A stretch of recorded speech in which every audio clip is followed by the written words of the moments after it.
크리스마스가 되면 그때에 관한 많은 이야기들이 좀 들려지죠. 그래서 어렸을 때부터 저도 많은 이야기들을 들었는데 그 중에서 제가 되게 좋아하는 이야기가 두 가지 정도 있습니다.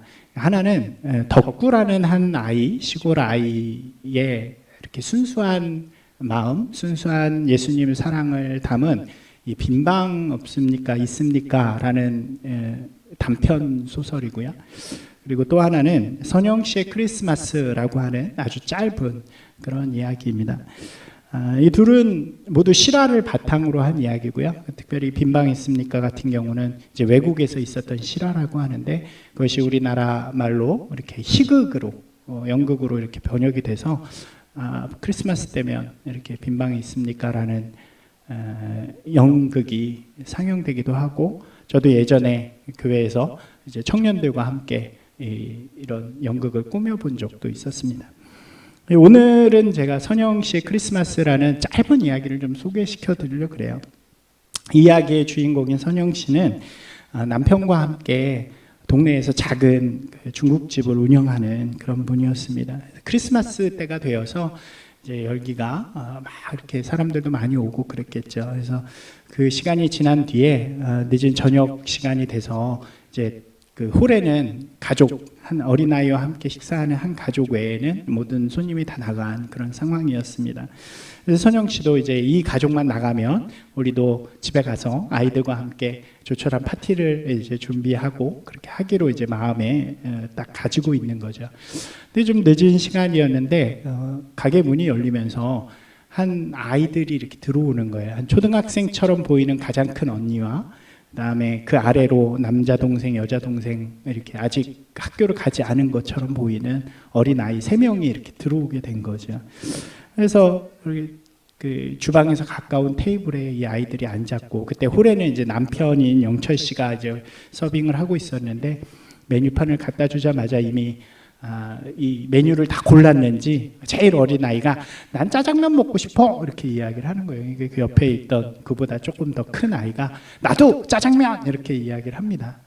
그때 이제 제일 큰 아이가 씩 웃더니 이 남편 영철 씨에게 저희 짜장면 2개 주세요라고 이야기를 하는 거예요.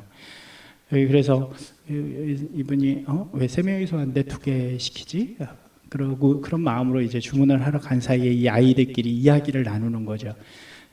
아이들이 언니는 왜 배고프지 않아? 왜 짜장면을 안 시켜? 이렇게 얘기를 하니까 이 언니가 막 얼버무리듯이 말하면서 나 점심에 먹은 게 아직 소화가 안 된 것 같아.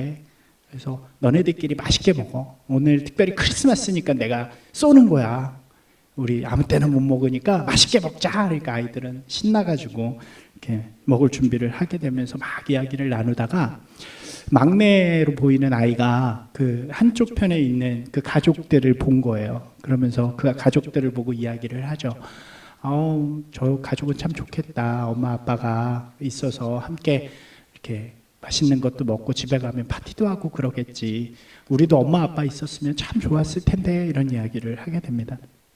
언니가 다독거리면서 그래도 우리 좋은 짜장면 먹잖아 뭐 이러면서 아이들과 함께 맛있게 먹자고 이야기를 하는 거죠. 그러고 있는데 갑자기 그 가까운 데 주방에서 문이 확 열리면서 주방에서 일하던 선영 씨가 확 뛰어나오는 거예요. 그러면서 제일 큰 아이에게 너 혹시 이내 아니니? 라고 묻는 거죠. 근데 이 아이의 이름이 이내였거든요. 이내가 놀라면서 어떻게 자기 이름을 아나 그러면서 누구시냐고 묻게 되고 선영 씨가 나는 실은 너네 엄마의 친구라고 이야기를 하게 됩니다. 그러면서 어릴 적 니네는 본 거 같은데 그 아줌마 얼굴을 기억 못하니? 뭐 이러면서 막 아이들하고 얘기하면서 어머니 아버지가 없는데 어떻게 너희들 잘 살고 있니? 뭐 이런 이야기들을 안부를 묻다가 위로하기도 하고 또 안아주기도 하면서 아이들한테 이렇게 이야기합니다. 너네 먹고 싶은 거 다 먹어. 내가 오늘 맛있는 거 해서 줄게. 그러면서 이제 들어가는 거죠. 들어가서 짜장면은 한 그릇씩 3개를 갖다 주고 탕수육도 아주 맛있게 해가지고 이렇게 탁 내오게 됩니다. 그러면서 맛있게 먹으라고 엄마 친구가 예전에 엄마한테 굉장히 빚진 게 많아가지고 이렇게 너희들 보면 더 잘해줘야 된다고, 이거 비겁는 거니까 아무 그런 거 생각하지 말고 맛있게 먹으라고 이야기를 합니다. 아이들은 막 맛있게 먹는 거죠. 배부르다던 그 언니도 그 짜장면을 맛있게 먹게 됩니다. 다 먹고 나서 이제 아이들이 일어나서 나가면서 이 언니가 꾸깃꾸깃 자기 주머니에 있는 돈을 딱 내려고 하는데 선영 씨가 그 뭐냐고, 이거 아줌마가 사주는 거니까 맛있게 먹었으면 됐고 다음에 언제든지 먹고 싶으면 여기 오라고 같이 맛있는 거 사주겠다라고 이야기를 합니다. 그리고 이제 인사를 하는 거죠.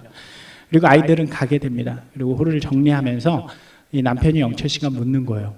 아니, 당신한테 그런 친구가 있었는지 난 몰랐네. 처음 들었네. 언제적 친구야? 그러니까 이 선영 씨가 실은 자기도 잘 모르는, 처음 보는 아이들이라고 이야기를 합니다. 그러면서 그 아이의 이름은 그럼 어떻게 한 거냐, 그러니까 주방에서 가까이 있는데 아이들 소리가 나서 아이들끼리 막 얘기를 하는데 엄마 아빠 돌아가신 것하고 그 아이 동생이 언니 이름을 부르는 걸 들었다는 거예요. 그러면서 이렇게 자기가 느끼기엔 언니도 먹고 싶어 하는 것 같은데 돈이 없는지 이렇게 2개만 시키는 거를 듣고 이렇게 뛰어나와서 그렇게 했다는 거죠. 그러면서 얼마나 안쓰럽고 불쌍하든지 좀 아이들을 품에 안았으면 좋겠다라는 말을 하면서 이 아이들이 언제든지 부끄러워하지 않고 여기를 찾아와서 음식을 먹었으면 좋겠다는 이야기를 합니다. 그러면서 이 선영 씨의 마지막 말은 이렇게 끝나요. 오늘은 예수님 오신 크리스마스잖아요 라고 말하면서 끝나게 됩니다. 이 이야기를 듣고 읽고 이렇게 크리스마스 때가 되면은 자주 봐요. 이렇게 한 번씩 다시 한번 보는데 그때마다 마음이 참 따뜻해지고 또 감동을 받게 되는 것 같습니다. 크리스마스라는, 예수님이 오셨다라는 것이 우리 세상에는 축제가 되고 또 세상에는 굉장히 이렇게 자신들이 즐기는 날이 될지 모르겠지만 우리 그리스도인들에게는 좀 다른 의미가 있다고 할 수 있겠죠. 이 날을 그냥 세상 사람처럼 즐기고 보내는 것이 아니라 주님이 이 땅에 오신 의미를 우리 마음 가운데 새기면서 또 그것에 감사하면서, 또 감사하다는 것은 우리의 삶에 무엇인가 보답하고자 하는 마음이잖아요. 그렇게 우리의 삶을 만들어가고자 하는 다짐들이 우리 가운데 있는 그런 시간이라고 생각이 되어집니다. 1년에 많지는 않은 것 같아요. 그런 시간들이. 또 부활절 같은 그 주님께서 우리를 위해 돌아가시고 부활하신 그 날, 그리고 또 특별히 예수님께서 오신 이 날들은 좀 우리가 특별하게 우리의 마음, 또 고백뿐만 아니라 우리의 삶의 어떤 특별한 이벤트를 통해 하나님 앞에 좀 보답할 수 있는 그런 시간이 되었으면 좋겠다는 생각을 하게 됩니다. 그래서 저는 좀 코로나가 괜찮아지면 이 2날은 이렇게 꼭 우리가 이런 데서 모여서 예배 안 드려도 되잖아요. 그래서 좀 특별한 곳에 가서 예배 드리면서 그 돕기도 하고 이런 것들을 하면 좀 어떨까 하는 생각도 마음으로는 갖게 됩니다. 예수님께서 이 땅에 오셨다라는 것에 의미가 있어요. 그러니까 예수님이 이 땅에 오셨다라는 것은 좀 몇 가지 의미를 우리에게 전해주는데 그 중에서 가장 먼저는 낮아지심이라고 할 수 있을 것 같아요. 한번 같이 해보실까요? 낮아지심. 예. 하늘의 보좌를 버리시고 이 땅에 인간의 몸으로 오셨다는 거잖아요. 예, 하늘 저 높은 곳에 그냥 계시면 되시는 분이, 그리고 심판의 봉을 가지고 그냥 인간의 모습 가운데 죄인은 형벌로, 의인은 구원으로, 축복으로 이렇게 결정하면 되는 그런 심판자의 자리에 계신 분이 그 모든 심판봉과 자리와 보좌를 내려놓고 이 땅에 인간의 몸으로 내려오셨다는 거예요. 근데 그냥 내려오신 것뿐만 아니라 그 당시에도 왕도 있었고 뭐 제사장도 있었고 뭐 어떤 특별한 좀 부자도 있었을 거고 특별한 위치에 있는 사람들이 있었을 텐데 그런 자리가 아니라 갈릴리라고 하는 좀 소외된, 좀 낙후된 그런 지역 속에, 그것도 목수라고 하는 천한 직업을 가진, 지금은 아니지만 그 당시에 천한 직업을 가진 그런 사람의 아들로, 그것도 따뜻한 온돌방이 아니라 찬 말구유에 그렇게 오신 예수님의 모습인 거죠. 그러니까 인간 중에서도 굉장히 낮은 자리에 오셨다는 거예요. 근데 그 낮은 자리에 오신 것으로 끝난 것이 아니라 가장 더 내려갈 수 없는 그 자리, 인간으로서 또 하나님이 지으신 피조물로서 가장 최악의 자리인 죽음의 자리까지 내려가시죠. 여러분, 그것이 우리에게 무슨 의미가 될까요? 제가 이 말씀을 묵상하다가 참 감사한 마음을 가졌어요. 그러니까 만약 예수님이 오셨어도 인간 중에서 가장 높은 자리에 오셨다면 지금과 같은 은혜를 못 누렸을 것 같아요. 근데 가장 낮은 자리에 오셨다는 것은 나보다 못한 자리로 오셨다는 거죠. 그러니까 예수님이 그 낮은 자리에 가신 낮아지심으로 인해서 우리가 어떤 사람이 됐냐면 하나님의 아들보다 높은 자리에 있는 사람이 된 거예요. 여러분, 이것이 너무나도 큰 은혜 아닌가요? 그러니까 하나님 입장에서 보면 하나님의 아들 예수 그리스도가 가장 낮은 자리에 가셔서 가장 낮은 자리에 있어야 하는 죄인들, 심판받아야 하는 사람들이 갑자기 아들보다 높아진 존귀한 사람이 된 거라는 거죠. 그래서 구원이 있는 것이고 그래서 사랑이 있는 거죠. 참 그것이 저에게 감사한 일이 되어지고, 내가 얼마나 존귀한 존재로 변화되었는가를 고백하는 시간이 되어지는 것이라고 할 수 있는 것입니다. 이것이 주의 낮아지심의 의미라고 할 수 있고요. 또 예수님께서 이 땅에 오셨다는 것은요, 순종을 의미하기도 해요. 한번 또 해보실까요? 순종하심. 하나님께서 이렇게 성경의 역사를 보면 인간이 아담이 타락한 이후부터 하나님의 구원의 계획은 시작되었다라고 봅니다. 그 하나님의 구원의 계획하심이 그 역사 속에서 계속 있다가 예수님의 시대에 가장 적절한 타이밍에 예수님께서 오시는 거죠. 예수님을 보내세요. 그런데 그 길이 쉬운 길이 아니죠. 많은 사람들의 버림을 받아야 되는 길이었고 사랑하는 사람의 배신을 겪어야 되는 그런 일이었습니다. 죄가 없음에도 심판을 받아 고통 가운데 몸부림치는 그런 길이었고 하나님으로부터 완전히 멀어지는, 완전히 외면당하는 죽음의 길을 가시게 됩니다. 그 길에 대해서 알고 계셨어요. 그럼에도 불구하고 그 길을 걸어가시죠. 그거는 굉장히 고통스러운 선택이었을 것입니다. 그 길이 얼마나 고통스러웠는가 예수님이 복음서에 보면 순간순간 표현하는 장면들이 있어요. 죽음의 때뿐만 아니라 자기를 수많은 사람들이 따라다니다가 그들의 기대를 잠깐 벗어나는 이야기를 하셨을 때 다 떠나죠. 다 떠나는데 그때 뭐라고 말씀하시냐면 제자들을 향해서 제자들아 너희도 나를 떠나려느냐? 라고 물으세요. 그 말씀을 저는 읽을 때마다 얼마나 그 마음이 아프셨을까라는 생각을 하게 됩니다.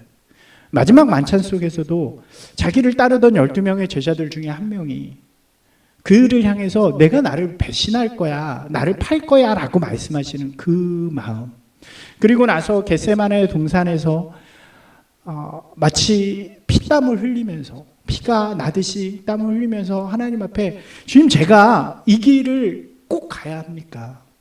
제가 이 잔을 꼭 마셔야 합니까 아버지? 라고 기도하시는 그 장면 속에서 십자가 위에서 주님, 하나님, 아버지 왜 나를 어찌하여 나를 버리십니까? 라고 외치는 그 순간 속에서 이게 예수님은 그 길을 다 하셨잖아요. 그럼에도 불구하고 그 길을 순종하셨다는 거죠. 예수님께서 이 땅에 오신 그 순간부터 순종의 삶은 시작이 되었고 그렇기 때문에 예수님이 이 땅에 오신 성탄의 의미는 순종하심이라고 이야기할 수 있는 것입니다. 그리고 마지막은 희생의 길이죠. 우리가 이 희생에 대해서 좀 오해할 때가 있는 것 같아요. 희생을 우리가 언제 이야기할 때가 많냐면 내가 선택할 수 있는 두 가지의 길이 있는데 그 중에서 더 좋은 것을 포기하고 좀 덜 좋은 것을 선택하는 것을 자꾸 희생이라고 이야기할 때가 있는 것 같습니다. 근데 희생이라는 단어는요 그런 게 아니에요. 희생은 피를 전제로 하고요 죽음을 전제로 합니다. 성경이 말하는 희생의 의미예요. 희생 제물. 죽어야 하는 것, 망가져야 하는 것, 부서져야 하는 것, 멸망해야 하는 것, 그것 대신에 내가 당하는 것을 희생이라고 표현하는 거죠. 내가 대신 부서지는 거예요. 내가 대신 망가지는 거예요. 내가 대신 파괴되는 거예요. 그 일을 통해서 누군가 그 대가를 누리게 되는 게 바로 희생이라고 할 수 있는 거죠. 크리스마스가 되면 이렇게 약속들이 많이 있잖아요. 그런데 우리는 이제 교회를 다니니까 크리스마스 이브, 이제 큰 교회에서 크리스마스 이브 날 많이 그런 걸 하잖아요. 이렇게 아이들 발표회 같은 거. 그때 안 가고, 파티를 안 가고 교회를 갔어. 그러니까 나 희생했어. 이런 표현이 굉장히 잘못된 거죠.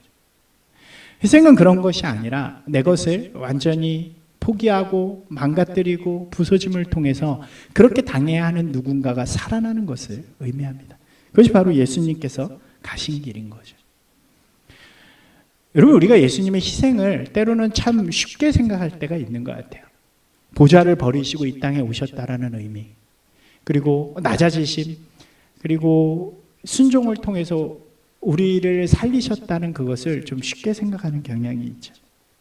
그런데 그건 단순한 포기, 단순한 선택이 아니라 생명을 희생하신 길이죠. 자기를 망가뜨리고 비난과 손가락질 가운데 자기를 내어주심으로 어떤 일이 일어나요? 원래 죄인인 우리가 받아야 하는 그런 망가짐과 부서짐과 비난과 손가락질과 영원한 형벌을 면해 주신 거죠.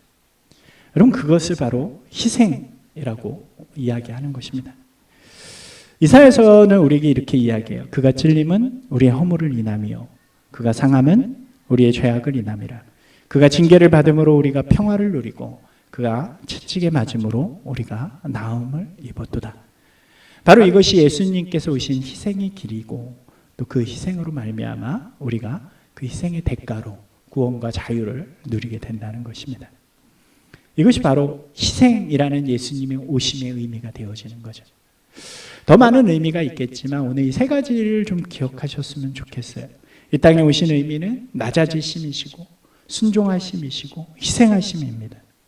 그리고 이 모든 것을 포함하는 단어가 하나 있죠. 우리가 잘 아는 단어 뭘까요? 사랑이라는 것입니다. 예수님께서 그의 사람들을 사랑하시되 끝까지 사랑하셨다라는 의미가 바로 여기 담겨져 있는 것입니다. 여러분, 사랑은요, 낮아지고 순종하고 희생하는 거죠. 여러분, 우리가 크리스마스나 이럴 때가 되면 참 주님 앞에 고백을 잘하는 게 있어요. 아마 그리스도인들이 제일 잘하는 것 중에 하나일 거예요. 뭐라고 이야기하나요? 예수님 사랑합니다. 노래에도 많이 나오죠. 사랑합니다 나의 예수님.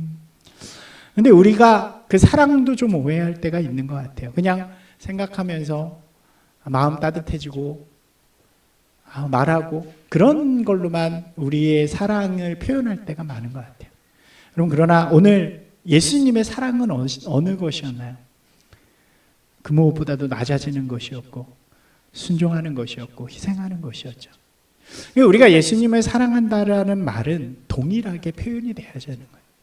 하나님 앞에 낮아지는 것이고 주의 뜻에 순종하는 것이고 그리고 우리의 것을 희생하는 것이죠. 그리고 그 주님을 사랑하는 그 모습은 예수님의 말씀대로 내 이웃을 내 몸같이 사랑하는 너와 함께하는 자들, 너의 형제들을 위하여 세상에 그 어떤 사랑도 형제를 위하여 생명을 바치는 것보다 아름다운 것이 없다라고 말씀하시는 그 사랑의 형태로 우리에게 주어지는 것입니다.